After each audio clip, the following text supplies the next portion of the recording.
Well, the San Francisco 49ers regret trading Trey Lance to the Dallas Cowboys. We talk about that and so much more coming up next here on this Monday edition of Locked On NFL.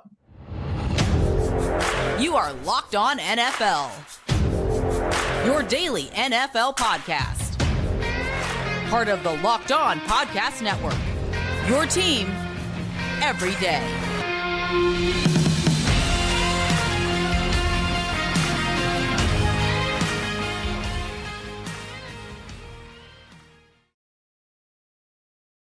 Welcome into another edition of the Locked On NFL podcast, part of the Locked On Podcast Network, your team every day. It is Monday. That means you have me, Kevin Oestreicher, the host of Locked On Ravens, and one of the many NFL experts here on our network. We're free and available, all podcasting platforms, including over in video form on YouTube. Today's episode of Locked On NFL is brought to you by Gametime. Download the Gametime app, create an account, and use code LOCKEDONNFL for $20 off your first purchase. Last minute tickets, lowest price guaranteed. We're here for you every single weekday here on Locked On NFL, 5 days a week, bringing you up-to-date NFL news and NFL content. And here we're going to be talking about the biggest stories that happened over the course of the last week and obviously over the weekend. I was actually on the Friday Locked On NFL show with your boy Q of Locked On Raiders. We talked about what some of these teams should do with their disgruntled stars, Trey Lance, Josh Jacobs, a couple of those. And over the weekend, we got some Trey Lance and Josh Jacobs news. So we'll be talking with Eric Crocker of Locked On 49ers in the first part of the show about if the 49ers could regret trading Trey Lance to the Dallas Cowboys. That was a big move.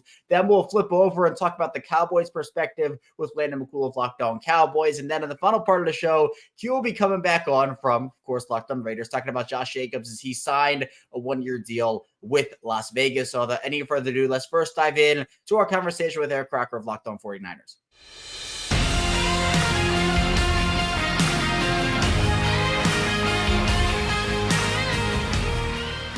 Well, San Francisco 49ers made a big move over the weekend, trading Trey Lance to the Dallas Cowboys, moving on from the third overall pick just a couple years ago. Here to talk about that and if San Francisco could regret that move is Eric Crocker, one of the hosts of Locked On 49ers. And Eric, felt like the 49ers might have been wanting to move in a different direction here. Obviously, Brock Purdy came on last season. They signed Sam Darnold this offseason, who I think is more of a high floor player than Trey Lance is. But we all know the talent, the raw talent, at least, that Trey Lance has, being the third overall pick. But a weird tenure there in San Fran. 8 games in 2 years, unlucky injuries and things just not going the way that I'm sure 49ers fans and the organization expected. They gave up a heck of a lot to go get him in that draft, and now they move on for a 4th-round pick. How did this all kind of come together, and what led to the 49ers deciding to move on here? You know, I think ultimately there's 2 things that stick out right away that made this decision something that they just had to do. One, the continuous injuries of Trey Lance. 2021 as a rookie, he broke his finger during the last preseason game that year. And then when he did play against the Arizona Cardinals, they potentially thought of sticking with him for the rest of the year, but he had a banged up knee, which I think he recovered fine from that, but there was still kind of the finger issue that was lingering a little bit. How much could you count on that, right? And he did do well coming into that week 17, I believe, and actually winning a must-win game for the 49ers, completing 70% of his passes, throwing multiple touchdowns, actually running in a touchdown as well, but it got called back. All right, but I think ultimately between that and then the injury that happened, snapping his ankle week 2 early in the game against the Seahawks, led to them saying, okay, we got to figure something out. Obviously, Jimmy Garoppolo took over, and then eventually, one day, Brock Purdy, a.k.a. Mr. Irrelevant, took over, and he did not lose a game that he finished.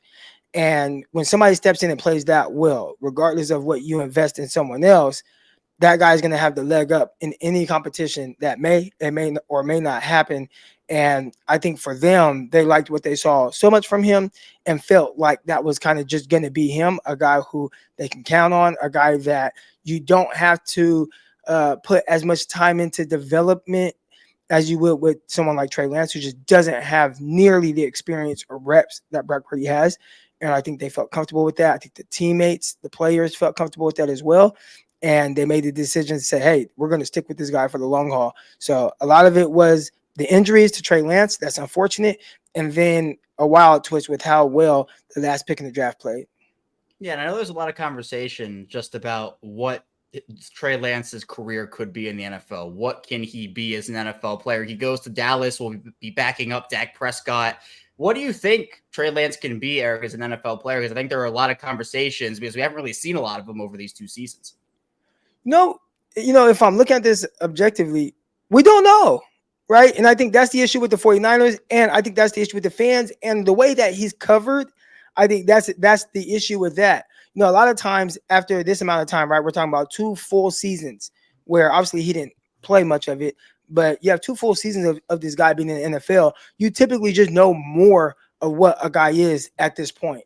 And with him, I think because people don't know, they come up with whatever they feel like coming up. More times than not, it seems like he's being labeled a bust.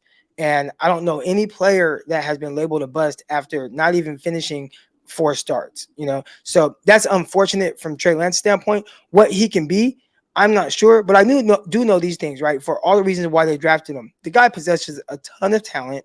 He has a lot of ability. He has showcased all of his ability at the NFL level.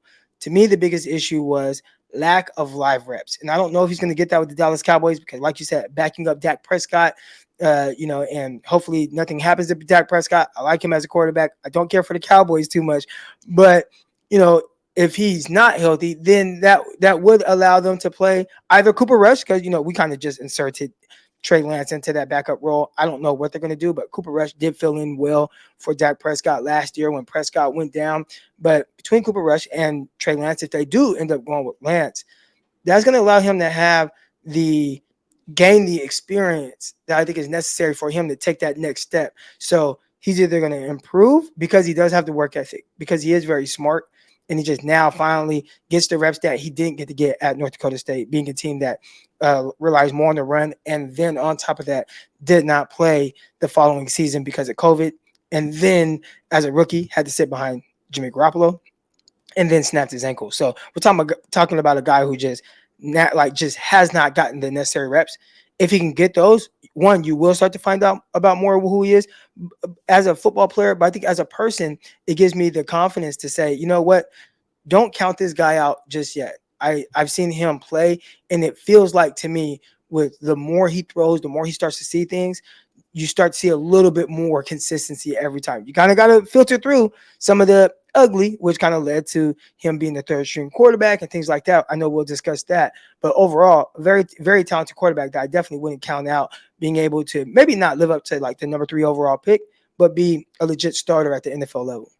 Yeah, to me, I'm with you. He's a guy you should not count out. We've only seen him for 2 years, and you mentioned he has barely played in those 2 seasons, so there's still a lot of unknown with him. But part of not for reasons why people think, people think, oh, he's not playing because he's a bust. And it's like, no, he's not playing because Jimmy Garoppolo was a quarterback that led the 49ers to a Super Bowl. And the year that Trey Lance was drafted, Jimmy Garoppolo led that team to the conference championship game. And then the following year, he snapped his ankle, and then Mr. Irrelevant came in and played exceptionally well. So, that's more so the reason why the 49ers are moving on from him, even with, the high draft capital and things like that. It's like, what are you supposed to do? Bench Brock Purdy, who for a stretch of the season showed you exactly what you wanted in your quarterback. So, again, people will label him a bust, Trey Lance, but I think he's far from that, at least yet. Time will tell, though. Yeah, you got to, I think, give it a couple more seasons, and you got to get him on the field to play to have that assessment. But it's been a unique journey, I'd say, for Lance so far, something we really haven't seen before. But part of the equation, I think, is also the fact that trading the 3rd overall pick 2 years ago, regardless of how unique his journey has been, for a 4th rounder, the trade conversation has been, well, Trey Lance still has a lot of potential. The 49ers, they haven't seen him on the field as much as they would have liked, but is there going to be a sense of regret here if Trey Lance goes out and performs? So again, we don't know. We've talked about it. We don't know what he's going to be. He could be great. He could be not so great. But do you think, Eric, there's a chance that the 49ers could regret making this move if things don't pan out? No, I think regardless of what Trey Lance does for another team, whether he doesn't pan out or whether he plays very well, I think they're very confident with who Brock Purdy is, with what they saw last year and what they've seen continuously from, this offseason, with how he, kind of prepared to come back from a torn up elbow and really not kind of missing stride. He looks good, put the ball in harm's way a little bit throughout training camp. But, when the season, when the preseason games started to happen, you haven't seen any turnover. You've seen 3 drives where he had 3 potential touchdowns, 2 of which they got stopped with it inside the 5. One was because of a fumble at the goal line to a running back. And then the other one, he ran in for a touchdown. So Brock, for the most part, I think has looked sharp within what he does very well. And I think as long as he continues doing that, there shouldn't be any regret on their part, because he should be a good starting quarterback and a guy that really fits what Kyle Shanahan does very well. Now, one more thing I have to ask you is, how do you feel about the Dallas fit, and how do you feel about the compensation San Francisco got back for? I think, I was expecting Trey Lance to, or the 49ers to get like a, 6th-round pick or something that could turn into a 5th, because of just, again, for everything that we stated, lack of playing time, lack of reps, not knowing what he is. You're saying, oh, he's my 3rd-string quarterback. But I think to be able to get a 4th, that says 2 things. One, the Cowboys really like him, and we'll see what happens there, especially for like the long haul. He gets to kind of sit behind Dak and learn how to, one, deal with criticism, because he's had a lot of that, and Dak is definitely familiar with that as well. But 2, I think for the 49ers, that was like, all right, we're able to kind of just move on from this situation and not have to talk about a guy who is deemed a 3rd-string quarterback for them, who he's kind of been the talk of a lot of conversations surrounding the 49ers. So they get to move on from that. And I don't know if you'll hear too much about backup quarterback talk with the team now. Massive shout out to Eric for providing that 49ers content and giving some good insight into Brock Purdy and the whole Trey Lance situation over there. And for more on Eric's work, of course, be sure to check him out over at the Locked On 49ers podcast, part of Locked On Podcast Network, your team every day. Coming up in the second part of the show on Locked On NFL, we'll be getting the Cowboys' perspective on the Trey Lance deal with Landon McCool of Locked On Cowboys. Stay tuned for that. We have plenty to get to on Locked On NFL. But first, this episode is brought to you by Underdog Fantasy, and I'm a big fantasy guy. I love fantasy football, and since August is here, you know what that means is the official start of fantasy football drafting month. So get championship ready for your home league by trying out best ball on Underdog Fantasy. All you do is one live stake draft. There's no waivers, no trades. Underdog sets your best lineup every week, and best ball is a super interesting, unique twist on fantasy, and Underdog is really good at doing it. Try it out with Underdog's Best Ball Mania Tournament. Largest fantasy football contest of all time is back and even bigger, with $15 million of total prizes up for grabs, including an absurd $3 million going to the winner. Last year, the winner actually drafted their team in July, so don't wait around. Visit UnderdogFantasy.com or find them in the App Store and sign up with promo code Locked On to get your first deposit doubled up to $200. That's Underdog Fantasy, promo code Locked On. We're back. Our second segment of Locked On NFL here on Monday. Kevin Oestreicher still here with you. Preseason officially over. We're now going to get to roster cutdowns tomorrow on Tuesday. But with the Trey Lance news, obviously, I think taking over most of the weekend, we'll get the Cowboys' perspective on that as promised with Landon McCool of Locked On Cowboys. Let's get into it right now.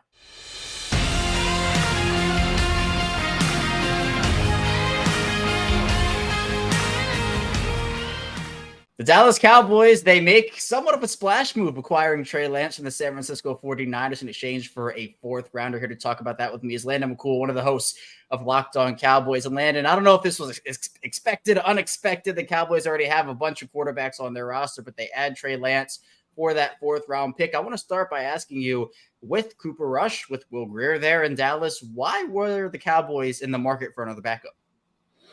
Well, I think they like both of those guys in Cooper Rush and Will Grier. And I think that there's, and I think the game the other night showed you why Will Grier was someone that they valued pretty well. But I think Cooper Rush is, I think, if I'm not mistaken, older than Dak. And if not, he's also at least turning 30 this year. And Will Grier himself is 28 years old. They didn't really have a developmental quarterback on this team. They tried to draft one. They thought about drafting one in the draft last year. It just didn't fall right for them. They had some other needs. And when this opportunity came up, a guy that they had a very high 2nd-round grade on coming out of the draft, who ended up, obviously being a top 5 pick, they felt like they had to pull the trigger because the value was just too good. And again, was a guy that they liked, who's also in a West Coast system already. So maybe there's an easier transition, and they feel like they can get him in here, maybe stash him for a little while, kind of, treat him like a rookie because he's still only 23 years old, and maybe they develop him, and maybe, he's the quarterback that's pushing Dak after his next contract, or he's a very valuable trade piece that you can go and get, a good return on investment for some other team. And you mentioned the developmental piece of this whole thing. Obviously, Landon, Dallas has super high expectations this year. And for a team that, if Dak goes down, hopefully that does not happen for them, but if Dak does go down, it then raises the question of, would Trey Lance be ready to lead Dallas to where they want to go? He has only played 8 games in 2 seasons after being a top 5 pick. So what do you think Trey Lance brings to Dallas, both in the short term and the long term? And would it be Cooper Rush or Trey Lance getting that first opportunity as the backup? I think it would definitely be Cooper Rush that would get the first shot at the backup. Look, I think you get Trey Lance in there, you see what you've got in him, but I would state, as it stands right now, what I've seen of Trey Lance is this is likely to be a redshirt year for him, or at the very least a year where he's going to be on the practice squad, maybe giving you good looks for stuff in practice, but really just taking the time to kind of rebuild the mechanics. He's still coming off a really gruesome ankle injury, very similar to one that Dak had a year and a half ago. So I think that, just giving him some time to actually heal and not feel the pressure of like trying to heal while competing for your job, and just giving him a chance to kind of take a step back, re-examine some of the fundamental aspects of his game. I think it would be really great for his career. And again, with the Cowboys, it's a huge upside with very little downside. So maybe you hit a lottery ticket, you've got a franchise quarterback. This is something that Jerry likes to do. Jerry likes to take lottery tickets on quarterbacks. And look, Romo, Dak, he's been able to get franchise quarterbacks with a 4th rounder or less multiple times. So the idea of him getting another franchise quarterback for a 4th round pick and maybe a little bit of time invested, I think is very appealing for him. Yeah, and you mentioned the whole Dak situation. Dak was asked about the acquisition of Trey Lance in an interview, and the tone was a little, not completely happy, but he seemed like he wasn't surprised by anything. What was the tone you sensed from Dak in that moment in his answers? I think that I agree that the tone was chilly, but I think that that was more about trying to keep the focus on Will Grier, because if the tone was happening after the game. Dak had just finished calling the game for his buddy that had been in the QB room with him for the last 3 years. And I just think that he didn't want to get into a whole conversation about what Trey Lance is, whatever excitement he may have for Trey Lance. I think it was more about him wanting to be pro Will Grier than him being chilly towards Trey Lance more than anything. That makes sense, especially because what an incredible performance Will Grier had in that final game. But the compensation landed a 4th rounder given up by the Cowboys. Again, it's a lottery ticket. It's not like you're giving up a 1st or a 2nd rounder. Trey Lance obviously was a top 5 pick for a reason a couple of years ago, just has not been able to stay on the field. How'd you like the compensation for essentially what you think is going to be the 3rd quarterback for this team? I think it was appropriate. I mean, I think the Cowboys, it's right on the border of what you would feel comfortable trading for this kind of situation, right? I think the Cowboys were willing to take a 3rd round pick and pull the trigger on a 3rd round pick quarterback last year. It just didn't work out at a certain point. The right quarterback wasn't there. And I think that this shows you that clearly was on their mind, and that they're looking to invest here. So I think the compensation makes sense, especially since it sounds like there were other teams in the market and there were other teams that were interested in this. I mean, look, other teams were offering a 5th, but even a 4th, considering what you're trading for, seems like a serious buy low situation. So I think for the Cowboys, they knew that. I think they felt like they could secure it by offering a 4th above the other teams offering a 5th. And again, it still feels like a very extremely buy low situation, even for the Cowboys, who didn't have a high top of the 1st round grade on them. They had a top of the 2nd round grade. Even then, that's still a 2 round difference in value for them. I think it still makes a ton of sense. Yeah, I think it's very unique. There's even an opportunity to go out there and get, whether it is the top of the 2nd round guy or a top 5 pick, regardless of where teams had him graded. It's a very unique situation. But in the Dallas quarterback room, obviously Dak is the guy. You mentioned Cooper is the 2nd, and then Trey Lance is the 3rd. How confident are you in that room, especially Dak this year? Because he has to be the guy for them if they want to go for it. Oh, yeah, extremely confident. I mean, I feel like Dak's going to have a really great year just based on everything that he's got around him this year, and the way that the offense is really gelled, especially these last few weeks of training camp. We know that we have a good defense. I mean, I think that's very clear. And to see them start to make a lot of headway in training camp, I think indicates exactly where this offense is going. And then, Cooper Rush has given you as much as you can have confidence-wise in a backup quarterback. I mean, he's come in multiple times now, won games, and even if you don't feel like he is, a superstar or a guy that's a developmental, starter, or someone that will eventually be a starter, I think Cooper Rush is probably a career backup type. I think at the very least, the Cowboys feel confident that they have a formula in their own offense that they can run with Cooper Rush, and they can still win ball games if they need to. And I think that makes everyone in the Cowboys organization and the Cowboys fandom feel very confident.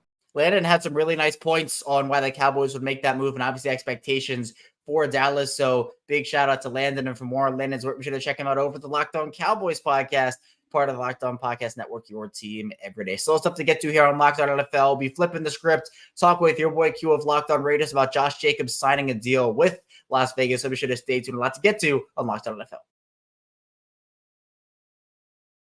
But first, this episode is brought to you by Gametime. And there are plenty of times when people get super stressed out to buy tickets, whether you have to find them last minute, you have to hunt down the best price. If you're competing with other buyers too, it can be a lot. And buying tickets to your favorite event shouldn't be that stressful. Gametime is the fast and easy way to buy tickets for all the sports, music, comedy, and theater near you. With killer deals on last minute tickets and the best price guarantee, you can stop stressing over the tickets and start getting hyped for all the fun that you'll have. And the Gametime app is a super easy way to get these tickets. There are a lot of upcoming events in the area I'm in, obviously Baltimore with the Ravens, the week 1 game with the Texans coming up at M&T Bank Stadium. So if you want to go to that game or any other opening week NFL game, be sure to check it out over at Gametime. And there are a lot of things to like about the Gametime app experience, such as they have flash deals on last minute tickets, easy to find and buy tickets for every kind of event in your area as well. Images of seat views that they have where you can see where you're sitting, and they have a lowest price guarantee, event cancellation protection, gel blobs protection, and more. Gametime is the place for last minute ticket deals, so get planning months in advance. Gametime has deals on tickets right up to the day of the event. It has exclusive flash deals on tickets for football, basketball, baseball, concerts, comedy, theater, and so much more. The Gametime guarantee means you'll always get the best price if you find tickets in the same section and row for less. Gametime will credit you with 110% of that difference. It's the fastest growing ticketing app in the country for a reason. Get images of your seat before you buy so you know exactly what to expect when you arrive. Buy tickets in a matter of seconds. 2 taps and your set tickets are sent directly to your phone, so you never have to dig through your email. Snap the tickets without the stress with Gametime. Download the Gametime app, create an account, and use code LOCKEDONNFL for $20 off your first purchase. Terms apply. Again, create an account and redeem code LOCKEDONNFL for $20 off. Download Gametime today. Last minute tickets, lowest price guaranteed.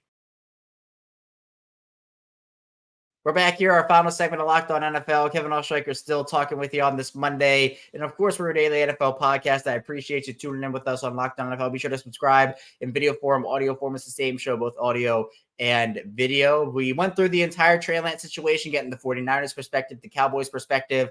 But let's move on from that and talk with your boy Q of Locked On Raiders about Josh Jacobs. It's been a saga all offseason. Josh Jacobs officially signs a 1-year deal with the Raiders. It was a big day for Vegas. We'll get into that now with Q.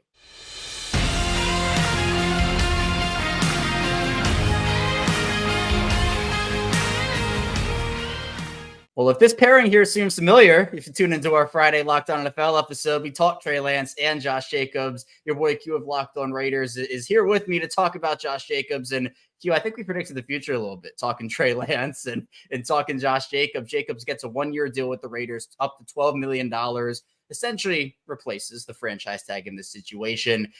For me, I think it's big for the Raiders to be able to get him back in the building. I think there was an expectation he will be back at some point. But what does it mean to officially have Jacobs taken care of, at least for this season?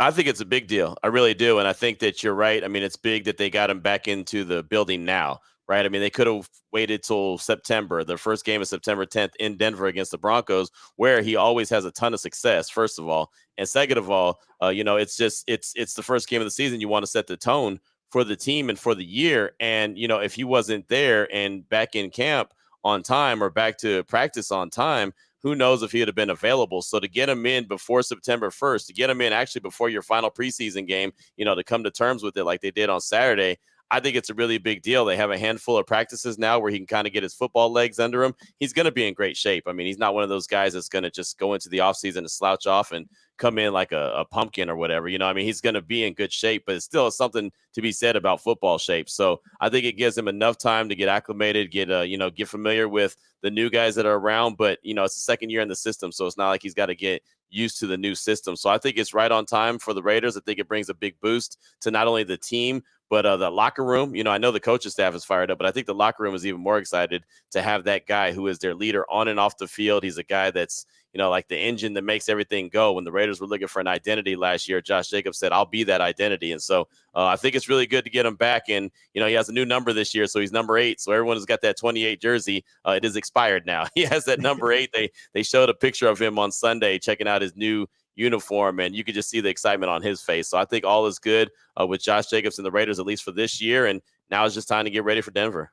Yeah, I was going to ask you about the number. Are you a fan of the single-digit positional guys? It's funny. I'm a big college football fan, and I remember when I was covering Baylor when I was in Central Texas, and Matt Rule, he brought in the single digits for like team captains, and so I like that aspect of the team captains. If they want to have a single digit, that's great. Now I know that anybody on the team could have single digits. Like the Raiders rookie Tyree Wilson has 9, which is weird as a defensive end, right? Having number 9, but when it comes to like a guy like Josh Jacobs, who, like I said, is definitely one of the team captains, I like it. The rest of it is it's very college football like, and it's going to take some getting used to, but that's what we do. And it's just another excuse for Raider fans and all NFL fans to go out and get new jerseys because their favorite players have new numbers now.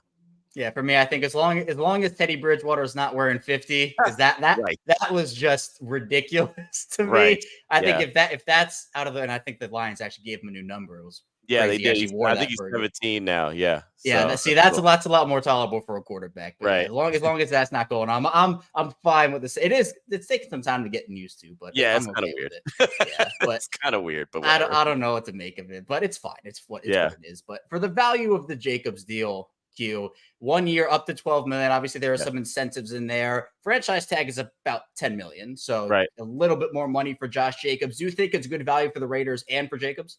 I think so. I think it was very good value for Jacobs. If you look at what Saquon Barkley got, I mean, he got the franchise tag and like $900,000 sprinkled on top of that, basically an incentive. So at least Jacobs gets a little bit more money, gets a little bit of signing bonus. This deal actually replaces the franchise tag, so it's not like he signed the deal and then had something sprinkled on top. So really, it's just a 1-year deal. Up to $12 million. He wanted to have that multi-year deal. It just didn't work out that way. But I think it shows the players in the locker room and Josh Jacobs how much the team appreciates him. And the unfortunate part of the business side of things when it comes to, the National Football League is sometimes it doesn't all work out like everybody wants it to. But I know he's happy to be back in the building. The team is definitely happy to have him back in the building. He gets a little bit extra money, so that satisfies him. They have the opportunity still to franchise him next year if they so choose to. But they also have kind of the parameters, since they were really close on a multi-year deal. They have the parameters of what a multi-year deal could look like. So maybe they, just kind of hold on to that deal, look at it and say, okay, let's make these adjustments. And now we can get you 2,